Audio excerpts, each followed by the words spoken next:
Harasta, salah satu kota kecil di pinggiran Damaskus, Suriah, dulu adalah tempat kehidupan yang damai.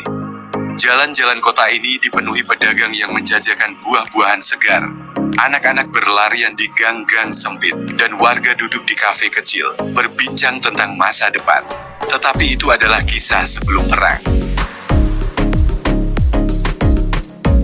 Pada tahun 2024, Harasta berubah menjadi kota yang diam. Bangunan-bangunan retak atau hancur total. Suara-suara manusia digantikan oleh gemuruh angin yang membawa debu dan bau mesiu. Jalan-jalan yang dulu sibuk kini sunyi, hanya sesekali dilalui orang-orang yang mencari keluarganya atau sekadar mencoba bertahan hidup.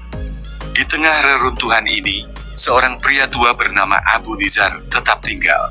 Ia menolak meninggalkan rumahnya, meskipun semua tetangga dan keluarganya telah pergi. Ini tanahku, kotaku. Jika aku pergi, siapa yang akan mengingat Harasta? Katanya kepada siapapun yang bertanya. Setiap pagi, Abu Nizar berjalan melalui jalan-jalan kota yang hancur, mengingat masa-masa lalu. Ia sering berhenti di depan bekas sekolah yang sudah rata dengan tanah, tempat cucunya dulu belajar. Ia duduk di dekat reruntuhan masjid, mendengarkan gema azan yang hanya ada dalam ingatannya. Tetapi Harasta, meskipun hancur, menyimpan harapan kecil. Sekelompok relawan muda yang kembali ke kota mulai membersihkan puing-puing, membawa makanan, dan membantu mereka yang masih bertahan. Mereka menemukan Abu Nizar di sebuah sudut jalan, dan menawarkan bantuan. Kami akan membangun kembali kota ini, Paman. Bersama-sama, kata salah satu dari mereka. Abu Nizar, yang selama bertahun-tahun hanya menyaksikan kehancuran, akhirnya tersenyum.